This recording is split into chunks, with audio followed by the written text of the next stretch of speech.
there. It's Melissa here from our University Library, and I'm here today with Olivia Welch. I'm a grad student here in the MBA program, and I'm the Instructional Support Graduate Assistant.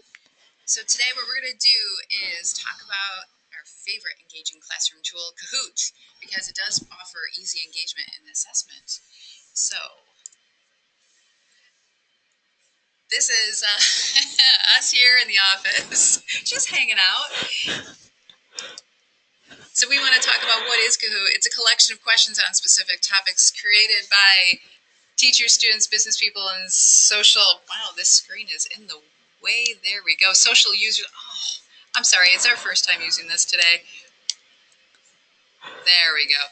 They're asked in real time to an unlimited number of players, creating a social, fun, and game-like learning environment according to the website. So now that you know us, let's get to know a little bit about you. In the chat box, we have added this web address, and we're going to play Would You Rather. If you don't mind taking us there, Olivia, to get to the game.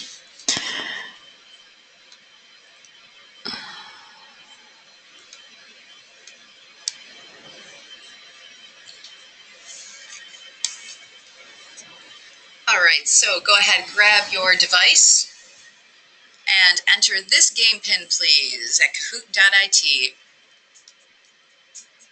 I can't tell if the music is playing. I hope you can hear it, because it is fun and jazzy. There we go. Okay, our volume was down while we were practicing. So once you enter your game pin, it will ask for your name or your nickname, so go ahead.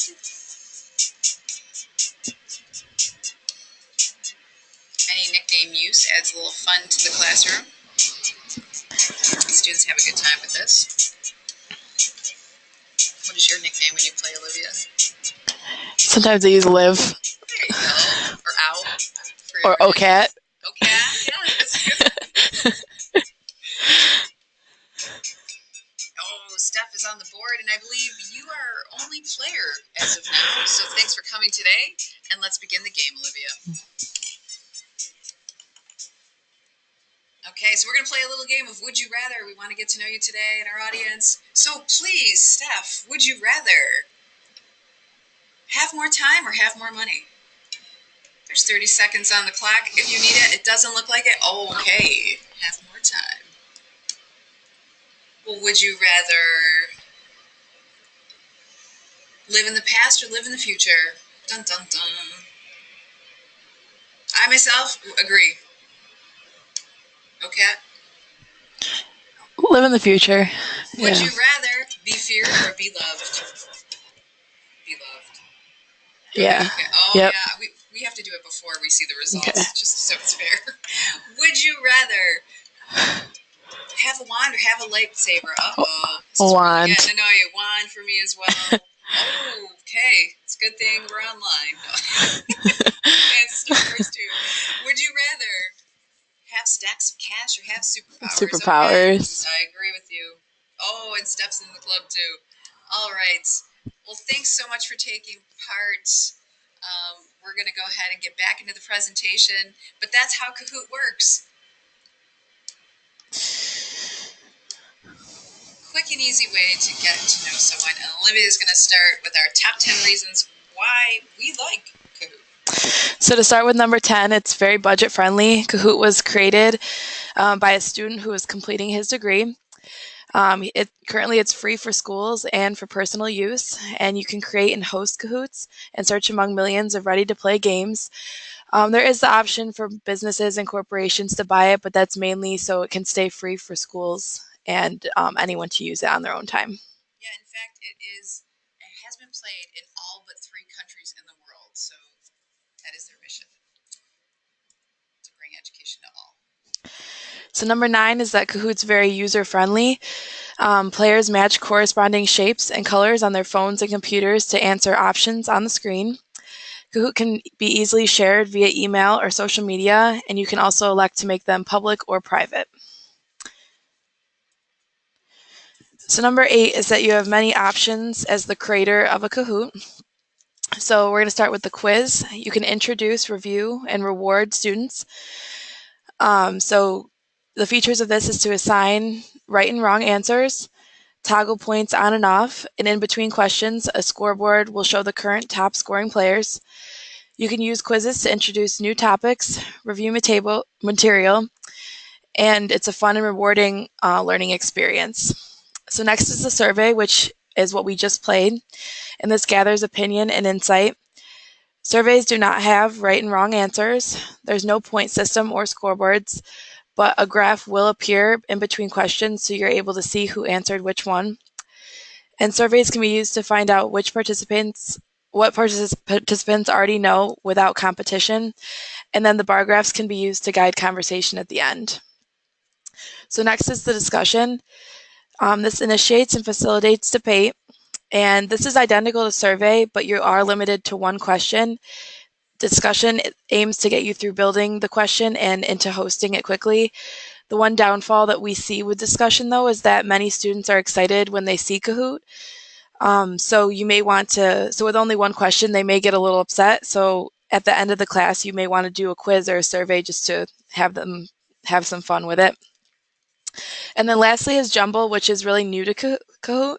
So this offers some competitive play just like the quiz, but the difference is that Jumble challenges players to place answers in the correct order rather than just select one answer.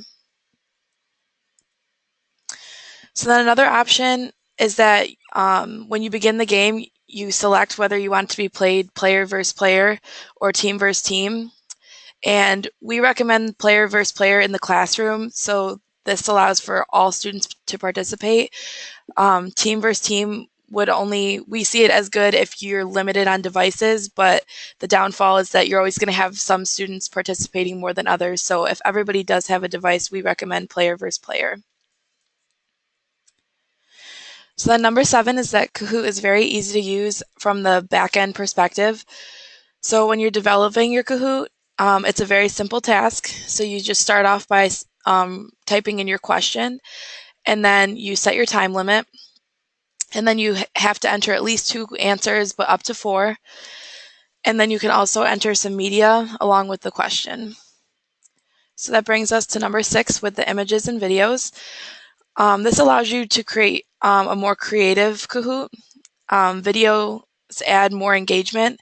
And if you don't enter your own photo or video, if you're in a time crunch, Kahoot will enter their own default Kahoot image that will appear with the question. I'm sorry I was messing with the presentation there. It's just that I was trying to check to see if there were any questions, because I did forget to mention that if you have any questions, apparently it's a little distracting on the side here. It just takes us right out of the presentation. So we'll answer any questions that you have at the end. But as they come up, please feel free to add them to the chat box.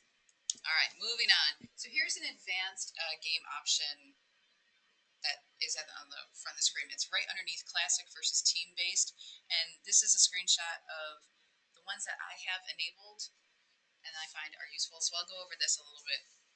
Enable answer streak bonus. So please know that when your students are answering questions, it is based on speed. Okay, so if a lot of students in the classroom get it correct, how would they win? Where's the game? So that's where the speed comes in. And if they happen to be very good at this, then we give them a bonus, because hey, why not? Name generator, I don't use this, but you can see how it could be useful for K through 12 classrooms, because you can add your nickname and that could get very silly. And it will not allow bad terms to be used. It will block them. But you also don't want to delay others from playing the game. So this way it just handles everything quickly. Podium. Hey, we just had Winter Olympics. Everyone likes to see the first, second, and third person at the end of the result who won. And it's just kind of a cool graphic. So we have that on. Randomize the order of questions. I suppose this is something that if you think you're going to see the same student a lot, you want to reuse your Kahoots, that you would want it randomized so they don't know the order of the answers. And you could also randomize the order of answers to also get past, seeing the same student more than once. Enable two-step join-in. This is just additional security. Display the game pin throughout. Very useful in case a student comes to class late. They can still join in on the fun. They'll get it right away what's happening. There's questions, and then they'll just provide the response. Show minimize intro instructions. I don't use this. I think they get it, like I said. automatically move through the questions. This one's interesting. Now, to keep it game-like, you might want to do that. So after you put the timer on, I put 30 for this. That, Stephanie, you didn't need that. But say you need 20 or 30 seconds, whatever it is, it will just automatically flow. However, I'm trying to use this as a teaching tool, and so I don't have that on because I want to make sure that all of the students in the classroom understand why the correct answer is correct. Okay, so therefore we can give rationale, we can discuss why there were different answers, things like that. So it still retains the game from what I have seen. And then no, we don't do that at all. All right. So this is interesting too. Sometimes you're just not feeling that creative and you want to use Kahoot, so you can look at others and what they have used. You don't even have to play, as you'll notice over here, to see the questions that will come up. You can just click on the titles in the public Kahoots, and there's thousands to choose from. And it's nicely searchable by your topic of interest. So if you just click on music trivia, it'll take you to the 8 questions, so you can just quickly see which ones were good. So you can borrow some questions because they're in the public domain. You can see how updated it is, and you can also see how many people, when you're playing this live, oh, there it is, how many people have played it. So therefore, that's kind of an indicator of its popularity, if you will. So, and then you can favorite so you can access it again easily in the future. You can copy it as well, which is really nice if every one of the questions is exactly what you're hoping for. And if you don't have time, this will be a great option for you to search the public Kahoots. Very easy assessment. So you're playing the game. You don't want to collect responses and everything, so it's collecting it for you. When you're ready, you can access your results. And this is what they look like.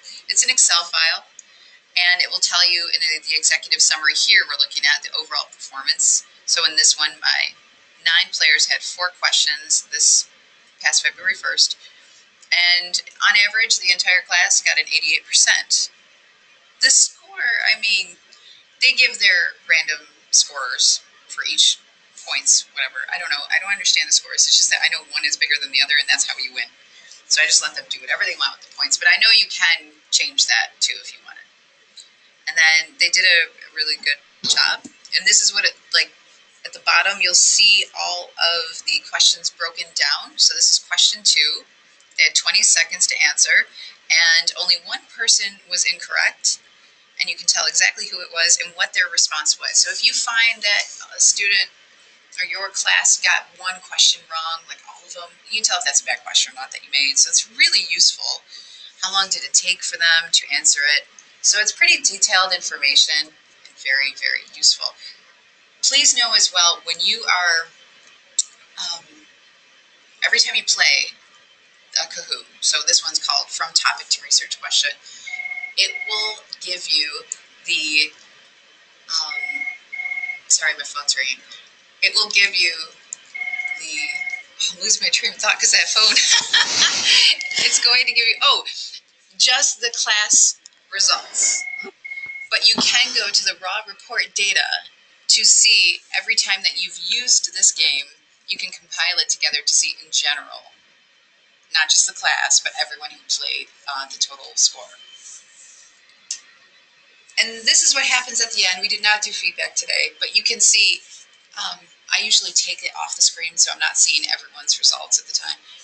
But they can easily just go ahead and let us know if they thought it was helpful, how did they feel by playing it, and if they recommend us using that game again. I've never had a bad score. It's well loved. And the number one reason why we like this is that it is engaging. I mean, you played it. It was kind of fun. We learned a lot about you. And we didn't know each other before. So when I'm doing library instruction, this is just one day out of their entire course. So I don't have any idea who the students are that I'm going to be working with. So I use this as a way to obtain, use it as a pretest, right? Some prior knowledge. What do they already know? And then I can kind of gear the class towards it. I have an idea, but I can focus more on this versus that, right? Students, as soon as they come in and they hear the Kahoot music and they see it on the screen that it's up, they're pretty excited. It's kind of a brand now. And they don't care what it is because it's kind of nerdy. It's library instruction. Topic to research question. They're they're still play. They're with it. This helps the medicine go down, if you will. And I've even seen when they win, they will take their phone and do a selfie in front of the screen, which is kind of cool. And Olivia, as a student, what do you think? Yeah, I think Kahoot's a really great tool to use in the classroom. I'm a grad student. I still get excited to see if a professor is going to use it. So I think it's a nice break between quizzes and tests and all the seriousness of school. So I really enjoy it when a professor uses it. So that's all we have today. So let's see if we have any questions here. Any questions for us? We'll just take just a moment as we finish up.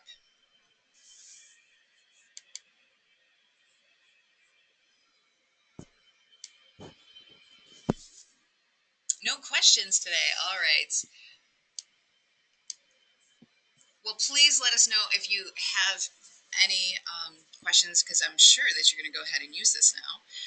This is our contact information, and here's some supplemental sources that Kahoot has created to help you through the process. So thanks for coming today, Stephanie. We greatly appreciate it. And our next presentation will be on March 15th, and it will be about startup company and gamifying business. What would you call it there, Olivia? Like games to utilize in business school? Or? There you go. Okay. All right. Well, thanks. We're all set here. Hope to see you at the next one on March 15th.